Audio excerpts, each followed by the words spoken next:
आज हामीले फोटोसपमा हेलिङ brush tool र प्याच टुल दुईटा टुलको बारेमा सिक्नेछौँ है।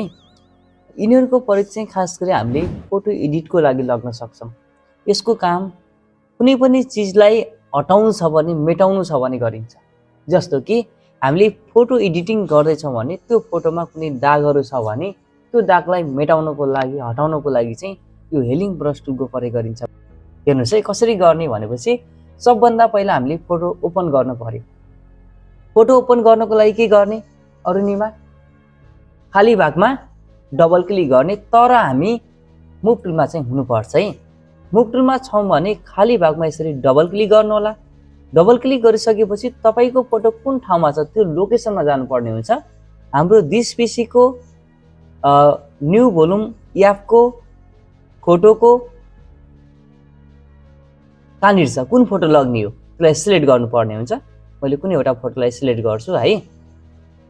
ल मैले यही फोटोलाई सिलेक्ट गर्दै मानौँ अनि ओपन गर्दै यसरी। अब यो फोटो लगिसकेपछि यो फोटो अहिले के छ, रोटेटमा छ। हामीलाई पोर्ट्रेटमा हुनुपर्ने हैन। पोर्ट्रेट भएको भए हामीलाई एडिट गर्न सजिलो हुन्थ्यो अलिकति। यो त ल्यान्डस्केपमा छ नि त हैन। यसलाई पोर्ट्रेट गर्नको लागि के गर्नु भने इमेजमा जानु होला। इमेजमा गइसकेपछि रोटेटमा गएर 90 डिग्री CCW छ नि, यसमा क्लिक गरिदिनु। यसरी हाम्रो फोटो सिधा हुन्छ, पोर्ट्रेटमा हुन्छ। अनि त्यसपछि फोटोलाई जुम गर्नु होला। जुम गर्नको लागि कन्ट्रोलसँग प्लस दाब्ने। के दाब्ने रे? हो, कन्ट्रोलसँग प्लस दाब्ने। हेर्नुहोस् त हाम्रो यो फोटोको यहाँनिर एउटा घाउ छ, यो घाउलाई हटाउनु पर्ने छ। त्यसपछि यो कोठीलाई पनि हटाएर हामीले हेर्नेछौँ है। सबभन्दा पहिला के गर्नु भने आफूलाई कतिसम्म ठिक्क लाग्छ त्यो अनुसारको के गर्नु भने फोटोलाई जुम गर्नु होला। अनि हेलिङ ब्रश टुलमा क्लिक गर्नुपर्ने हुन्छ। हेलिङ ब्रश टुलको काम के गरे हामीले के भने बुझेको छौँ, अहिलेलाई दाग हटाउने भनेर बुझ्नु। पछि चाहिँ डिजाइन गर्दाखेरि जे चिजलाई पनि हामीले यसरी मेटाउन सक्छौँ है। ल यसमा क्लिक गर्नु होला।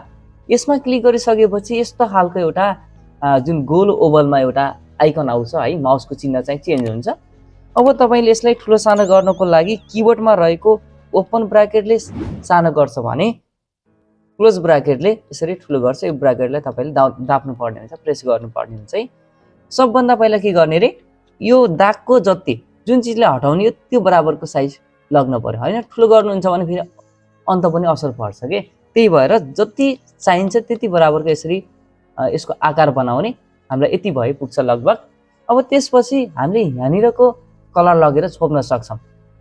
कलर लगेर छोप्ने हो कि। त्यही भएर के गर्नु भने सबभन्दा पहिला अल्टसँग क्लिक गर्नु।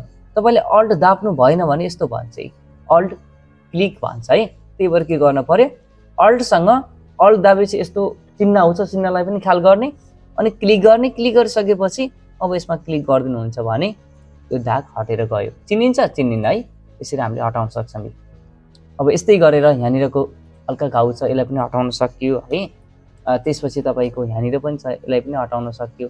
अलिकति सानो बनाउने, यहाँनिर हल्का इफेक्ट पऱ्यो नि त, किनकि त्योभन्दा ठुलो भएर हो कि। सकेसम्म त्यहीँ नजिकको कलर लग्नुहुन्छ भने अझै राम्रो हुन्छ। यसरी यो चिजलाई पनि हटाएँ मैले हैन। यस्तै गरेर यहाँनिर पनि हटाउँछु म, यसलाई पनि हटाएँ हैन। अब तल अघि हामीले जुन कोठी भनेको थियौँ नि त्यसलाई पनि हटाउँ। यसरी एकचोटि अल्टसँग क्लिक गरेपछि बारम्बार गर्नुपर्ने आवश्यक पर्दैन। यसरी अब हाम्रो यो फोटोमा त्यस्तो कुनै पनि दाग छैन। यसरी हामीले हटाउन सक्छौँ। बुझ्यौँ नि? ल भनेपछि हेलिङ ब्रश टुलको काम के रहेछ, दागहरू हटाउने। अहिले त्यही बुझ्नुहोस् है। पछि तपाईँले दाग जस्तो कुनै डिजाइनमा दागै नभएर केही चिज छ त्यस्तो भने त्यसलाई पनि तपाईँले मेटाउन सक्नुहुन्छ। अहिले चाहिँ दाग हटाउन प्रयोग गरिन्छ भनेर बुझ्नु। प्रयोग गर्ने तरिका कसरी, सबभन्दा पहिला के गर्ने रे, यो जुन यसको आइकनको जुन एउटा गोल ओभलमा आउँछ नि, यस्तो खालको एउटा आइकन आउँछ, त्यसलाई चाहिँ के गर्नु पर्यो, हो ओपन क्लोज ब्राकेटले, बिग ब्राकेट है, बिग ब्राकेटले के गर्नु पर्यो, सबभन्दा पहिला ठुलो सानो गर्नु पर्यो। हामीले कति ठुलो चिजलाई हटाउने, कति सानो चिजलाई हटाउने त्यो अनुसार बनाउनु पर्यो। बनाइसकेपछि अल्टसँग क्लिक गर्ने, पहिला त्यहाँको कलर लग्ने भनौँ न हैन, कलर लैजाने। लगिसकेपछि यसरी हामीले क्लिक गरिदियौँ भने त्यो चिजलाई यसरी मजाले मेटाउन सकिन्छ। अब हामी अर्को टुल सिकौँ, प्याच टुल। यसको काम के भन्दाखेरि, हुन त कामहरू धेरै छन्, हामीले धेरै ठाउँमा युज गर्न सक्छौँ। सुरुमा सिक्दाखेरि के बुझौँ भने एक ठाउँको चिजलाई अर्को ठाउँमा लैजान पर्यो भने यसको प्रयोग गरिन्छ। मानौँ हेर्नुहोस् है, यसमा यो मानव हाम्रो एउटा टाग छ, यो टागलाई हामीले यहाँनिर पनि लगाउनु पर्यो। मानव यहाँनिर टाग थियो, चुटेको थियो भने हामीले त्यस्तै राखिदिनु पनि सक्छौँ। के गर्नु भने सबभन्दा पहिला प्याज टुलमा क्लिक गर्नु। प्याज टुलमा क्लिक गरिसकेपछि कहाँनिर लैजाने त्यो भागलाई यसरी सिलेक्ट गर्नु। पहिला लग्ने ठाउँमा सिलेक्ट गर्ने। के गर्ने? लग्ने ठाउँमा सिलेक्ट गर्ने। त्यसपछि यो चिजलाई माथि लगेर छोडिदिउँ भने तल पनि त्यस्तै टाग गयो। कन्ट्रोलसँग डिसिलेक्ट गर्नु। अब चिनिन्छ, जस्तो माथि छ त्यस्तै भयो। तपाईँले सजिलोको लागि जुम पनि गर्न सक्नुहुन्छ फोटोलाई, कुनै पनि डिफ्रेन्स छैन। यसरी हामीले कुनै पनि एक ठाउँको चिजलाई अर्को ठाउँमा लैजान सक्छौँ। मैले अघि इक्जाम्पल दिएँ नि, जस्तो कि तपाईँसँग दुईजना साथीको फोटो खिचेको छ, एकजना साथीले टिका लाउनु भएको छ, एकजना साथीले लाउनु भएको छैन, त्यसको निधारको टिका पनि लाउनु मिल्यो। कुनै कुनै फोटोमा त्यो एडिट गर्दाखेरि जुन आँखा नभएको मान्छेको पनि आँखा राखिदिएको हुन्छ त्यो के गर्छ भन्दाखेरि त्यो यतापट्टिको आँखालाई उतापट्टि लगेर राखिदिन्छ, त्यसलाई रोटेट गरिदिन्छ कसो। यसरी पनि गर्न सकिन्छ। बुझ्यौँ नि? हेलिङ ब्रस टुलको काम के रहेछ? दागरलाई हटाउने। अनि प्याज टुलको काम के रहेछ? एक ठाउँको चिजलाई अर्को ठाउँमा लैजाने। अब यो त लग्यौँ, लगिसकेपछि एउटा म अर्को टुलको बारेमा पनि सिकाइदिन्छु, रिस्टोरी ब्रस टुल। यसको काम के भन्दाखेरि हामीले फोटोलाई एडिट गर्दै गयौँ भने बिग्रियो मानव, त्यो राम्रो भएन भने त्यसलाई पहिलाको ठाउँमा लैजानु पर्यो भने हामीले यो टुलको प्रयोग गर्छौँ। कसरी गर्ने भन्दाखेरि सबभन्दा पहिला चाहिँ हामीले फोटोलाई जुम गर्नुपर्ने हुन्छ है। फोटोलाई जुम गर्नुपर्ने हुन्छ। फोटोलाई जुम गरिसकेपछि अनि यो टुलमा क्लिक गर्नु होला।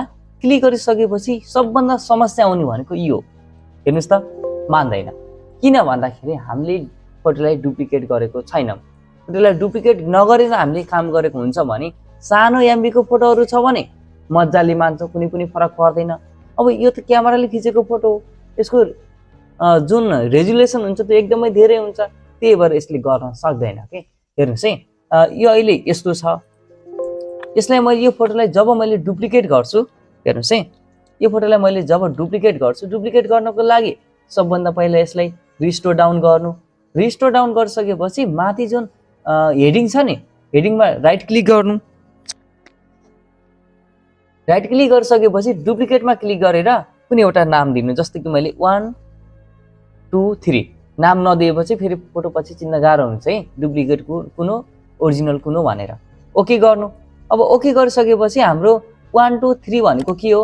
डुप्लिकेट हो। ओरिजिनललाई फालिदिनु, नो गरिदिनु।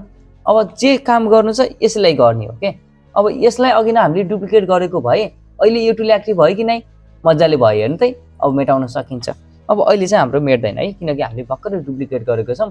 फोटो एडिट गरिसकेपछि डुप्लिकेट गरेको छौँ, त्यही भएर मिलेन। फर इक्जाम्पलको लागि मैले के गर्छु भने कुनै एउटा चिजलाई मैले बिगारेर हेर्छु है। जस्तो कि मैले यहाँनिर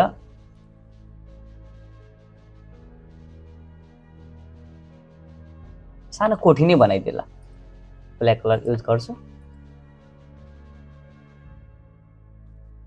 मानव यस्तो खालको भयो है, हल्का मधुर राखेको भयो, त्यस्तै पनि बनाउन सकिन्छ, सकिन त?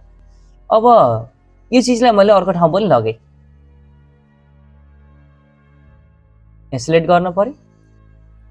सिलेक्ट गर्ने, सिलेक्ट गरिसकेपछि यसलाई उठाएर यसमा लगेर छोडिदिने। त्यो माथि गयो कि गएन? गयो। अब यसलाई मेटाउन पर्यो भने यो टुलको प्रयोग गर्ने। यसरी तपाईँको मधुरो भएर मेटेको छ कि नै? यहाँ ओपेसिटी हाम्रो 34 छ, यसलाई 100 गरिदिनु। अब कुनै पनि नरहेर मेट्यो चाहिँ फोटोलाई पहिलाको जस्तो हामीले एडिट गरिसकेपछि डिफल्ट नर्मलमा हाम्रो फोटो ओपन गर्दाखेरि ओरिजिनल फोटो जस्तो थियो त्यस्तै बनाउनु पर्यो भने कुन टुलको प्रयोग गर्नुपर्ने रहेछ? हो, यो स्टोरी ब्रस टुलको हामीले प्रयोग गर्छौँ भनेर बुझ्नु होला। आज हामीले 3टा टुलको बारेमा पढ्यौँ, बाँकी टुल चाहिँ भोलि सिक्ने। आजलाई यति नै ल।